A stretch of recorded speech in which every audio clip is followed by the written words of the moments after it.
हर हर महादेव। जय शिव शंभू। जय शनिदेव महाराज। शनिदेव, जिन्हें शनि ग्रह के रूप में भी जाना जाता है, हिंदू धर्म में एक महत्वपूर्ण देवता हैं। उन्हें सूर्यदेव और माता छाया का पुत्र माना जाता है। शनिदेव को कर्म फल दाता यानी कर्मों के अनुसार फल देने वाले और न्याय के देवता के रूप में जाना जाता है। उन्हें अक्सर एक क्रूर ग्रह के रूप में चित्रित किया जाता है, लेकिन वास्तव में वह प्रकृति में संतुलन बनाए रखते हैं और उचित न्याय करते हैं। शनिदेव का जन्म ज्येष्ठ अमावस्या के दिन हुआ था।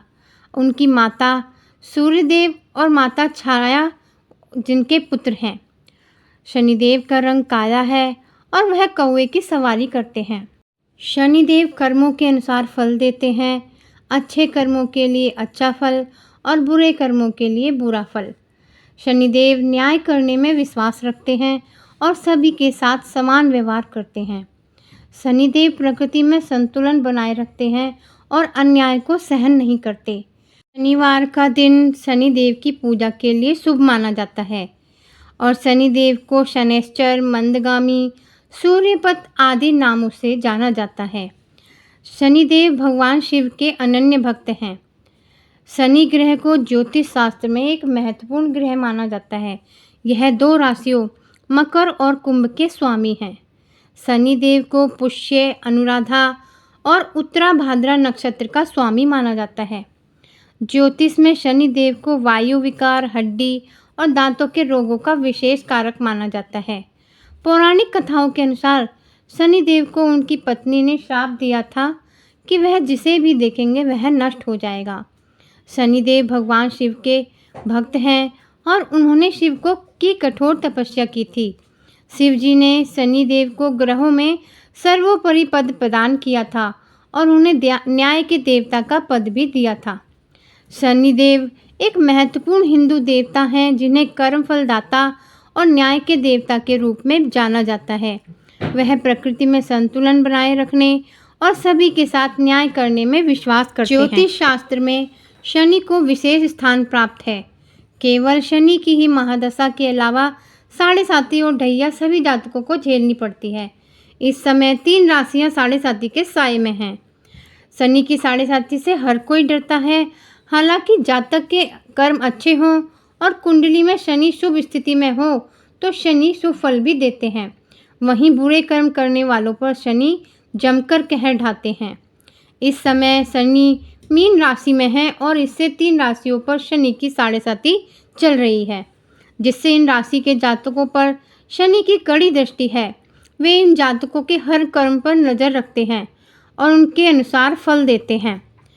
मेष राशि वालों पर इसी साल मार्च 2025 से शनि की 7.5 शुरू हुई है और 7.5 7 साल तक चलेगी। इस समय मेष राशि पर 7.5 का पहला चरण है। वहीं 2027 से दूसरा चरण शुरू होगा, जो सबसे ज़्यादा कष्टदायी होता है। साल 2032 में मेष राशि वालों को शनि की 7.5 से मुक्ति मिलेगी। कुंभ राशि वालों पर शनि की 7.5 का तीसरा चरण चल रहा है, जो कि अंतिम चरण होता है। इन जातकों को साल 2027 में शनि की 7.5 से मुक्ति मिल जाएगी। साथ ही शनि कुंभ राशि के स्वामी हैं, लिहाजा इन जातकों पर शनि की विशेष कृपा रहती है। मीन राशि वालों पर शनि की 7.5 का दूसरा चरण चल रहा है, जो कि सबसे कष्टदायी माना जाता है। इस दौरान जातक को दुर्घटना, बीमारी, आर्थिक नुकसान, तनाव, रिश्तों में समस्या झेलनी पड़ती है। मीन राशि वालों को 2029 में शनि की 7.5 से मुक्ति मिल जाएगी। शनि की 7.5 के दौरान ऐसे कोई काम नहीं करने चाहिए जो शनिदेव को अप्रिय हों। लिहाजा 7.5 के दौरान जातक देख परख कर खर्च करे, जोखिम भरे काम ना करे, विवादों से बचना चाहिए, किसी पर आंख मूंद कर भरोसा नहीं करना चाहिए। गरीबों, श्रमिकों, सफाई कर्मियों, बुजुर्गों, महिलाओं को ना ही सताना चाहिए और ना ही उनका शोषण करना चाहिए और सेहत का विशेष ध्यान रखना चाहिए। क्रोध और आवेश पर शनि की 7.5 के प्रभाव को कम करने के लिए कुछ उपाय किए जा सकते हैं। जैसे शनिवार को शनिदेव की पूजा करनी चाहिए, उनकी कथा सुननी चाहिए और हनुमान चालीसा का पाठ करना, गरीबों को दान देना। शनिवार को शनिदेव की पूजा करें और उन्हें सरसों का तेल चढ़ाएं और शनि चालीसा का पाठ करें। इस दिन हनुमान जी की पूजा करने से भी शनिदेव प्रसन्न होते हैं। इसलिए हर मंगलवार और शनिवार को हनुमान चालीसा का पाठ करना चाहिए और हर शनिवार गरीबों को भोजन कराना चाहिए। वस्त्र दान करें। शनिवार से संबंधित वस्तुओं का दान करें, जैसे काला तिल, सरसों का तेल, लोहा आदि इनका दान करना चाहिए। शनिवार को पीपल के पेड़ में पूजा करनी चाहिए। उनमें जल और दीपक जलाने से शनिदेव प्रसन्न होते हैं। और शनि मंत्रों का जाप भी करना चाहिए, जिसमें ओम शम शनिश्चराय, शनि स्तोत्र का पाठ खासकर शनिवार को जरूर करना चाहिए। भगवान शिव की पूजा करने से भी शनिदेव प्रसन्न होते हैं, इसलिए शिवलिंग पर जल चढ़ाना चाहिए। शनिदेव कर्मों के अनुसार फल देते हैं, इसलिए हमेशा सत्य और ईमानदारी का पालन करना चाहिए। किसी भी प्राणी को कष्ट ना पहुंचाएं, खासकर जानवरों को। शनि की 7.5 एक चुनौतीपूर्ण समय होता है, इसीलिए धैर्य रखें और सकारात्मक सोच रखनी चाहिए। आइए आज सुनते हैं शनिवार व्रत कथा। शनिदेव की व्रत कथा सुनने से शनिदेव बहुत प्रसन्न होते हैं। एक समय स्वर्गलोक में सबसे बड़ा कौन, इसके ऊपर प्रश्न हो नवग्रहों में विवाद हो गया। विवाद इतना बढ़ा कि परस्पर भयंकर युद्ध की स्थिति बन गई। निर्णय के लिए सभी देवता देवराज इंद्र के पास पहुँचे और बोले, हे देवराज, आपको निर्णय करना होगा कि हम में से सबसे बड़ा कौन है। देवताओं का प्रश्न सुनकर देवराज इंद्र उलझन में पड़ गए। इंद्र बोले, मैं इस प्रश्न का उत्तर देने में असमर्थ हूँ। हम सभी पृथ्वीलोक में उज्जैनी नगरी में राजा विक्रमादित्य के पास चलते हैं। देवराज इंद्र सहित सभी ग्रह उज्जैनी नगरी पहुँचे। महल में पहुंचकर जब देवताओं ने उनसे अपना प्रश्न पूछा तो राजा विक्रमादित्य भी कुछ देर के लिए परेशान हो उठे, क्योंकि सभी देवता अपनी अपनी शक्तियों के कारण महान थे। किसी को भी छोटा या बड़ा कह देने से उनके क्रोध के प्रकोप से भयंकर हानि पहुंच सकती थी। अचानक राजा विक्रमादित्य को एक उपाय सूझा और उन्होंने विभिन्न धातुओं स्वर्ण, रजत, कांसा, तांबा, सीसा, रांगा, जस्ता, अभ्रक, लोहे के 9 आसन बनवाए। धातुओं के गुणों के अनुसार सभी आसनों को एक दूसरे के पीछे रखवाकर उन्होंने देवताओं को अपने अपने सिंहासन पर बैठने को कहा। देवताओं के बैठने के बाद राजा विक्रमादित्य ने कहा, आपका निर्णय तो स्वयं हो गया। जो सबसे पहले सिंहासन पर विराजमान है वही सबसे बड़ा है। राजा विक्रमादित्य के निर्णय को सुनकर शनिदेव ने सबसे पीछे आसन पर बैठने के कारण अपने को छोटा जानकर क्रोधित होकर कहा, राजा विक्रमादित्य, तुमने मुझसे सबसे पीछे बैठाकर मेरा अपमान किया है। तुम मेरी शक्तियों से परिचित नहीं हो, मैं तुम्हारा सर्वनाश कर दूंगा। शनि ने कहा, सूर्य एक राशि पर 1 महीने, चंद्रमा 2.25 दिन, मंगल 1.5 महीने, बुध और शुक्र 1 महीने, बृहस्पति 13 महीने रहते हैं, लेकिन मैं किसी राशि पर 7.5 वर्ष 7.5 तक रहता हूँ। बड़े बड़े देवताओं को मैंने अपने प्रकोप से पीड़ित किया है। राम को 7.5 के कारण ही वन में जाकर रहना पड़ा और रावण को 7.5 के कारण ही युद्ध में मृत्यु का शिकार बनना पड़ा। राजा, अब तू मेरे प्रकोप से नहीं बच सकेगा।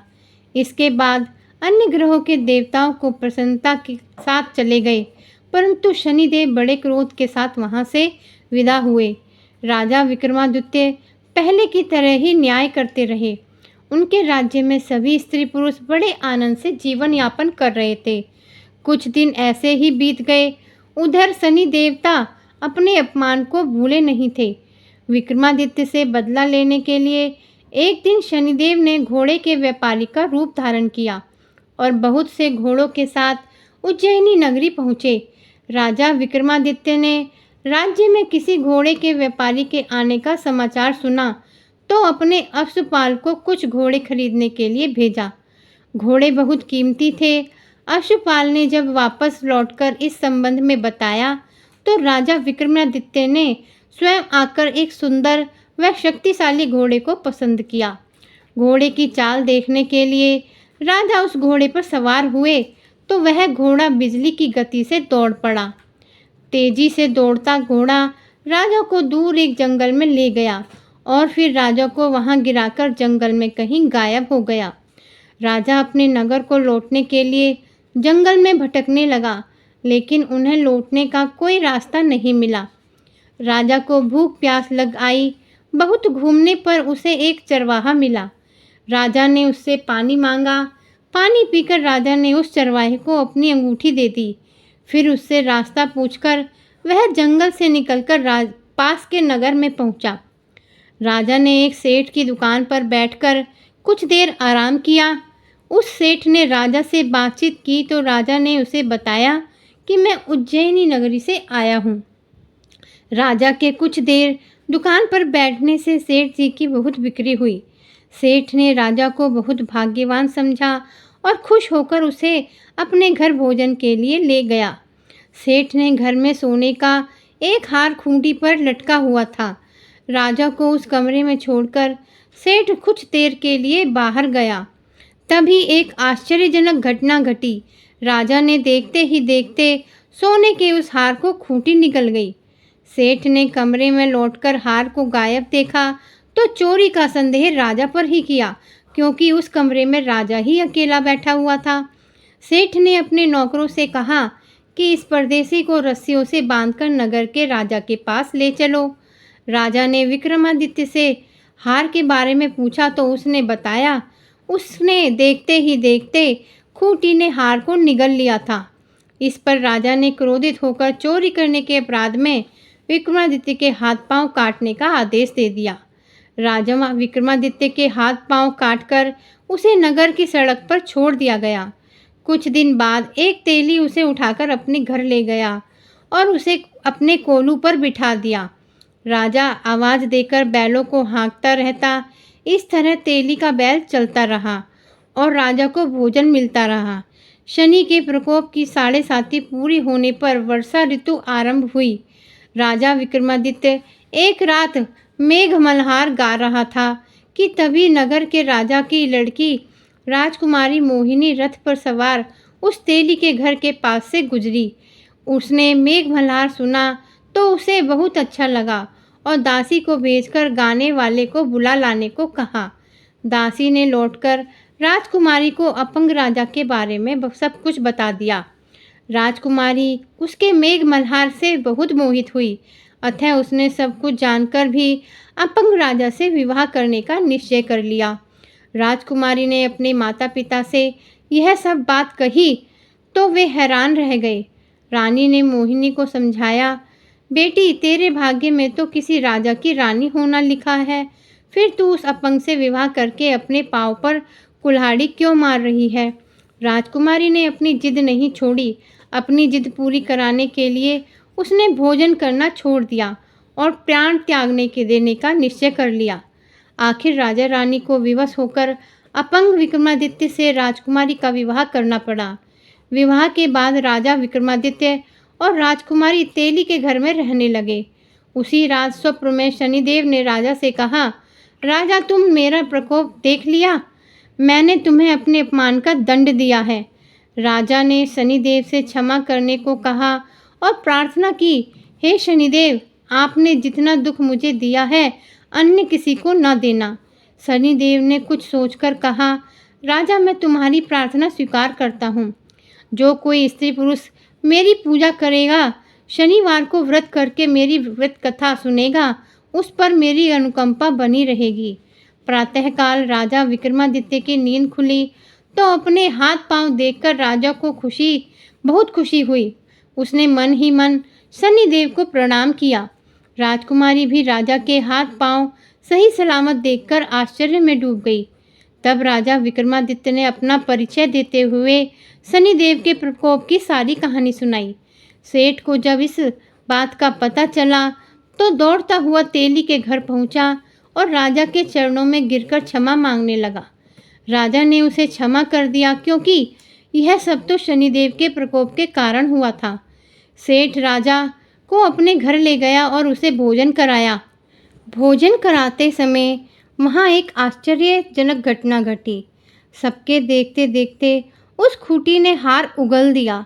सेठ जी ने अपनी बेटी का विवाह भी राजा के साथ कर दिया और बहुत से स्वर्ण आभूषण धन आदि देकर राजा को विदा किया। राजा विक्रमादित्य राजकुमारी मोहिनी और सेठ की बेटी के साथ उज्जैनी पहुँचे तो नगरवासियों ने हर्ष के साथ उनका स्वागत किया। अगले दिन राजा विक्रमादित्य ने पूरे राज्य में घोषणा कराई कि शनिदेव सब देवों में सर्वश्रेष्ठ है। प्रत्येक स्त्री पुरुष शनिवार को उनका व्रत करे और व्रत कथा अवश्य सुने। राजा विक्रमादित्य की घोषणा से शनिदेव बहुत प्रसन्न हुए।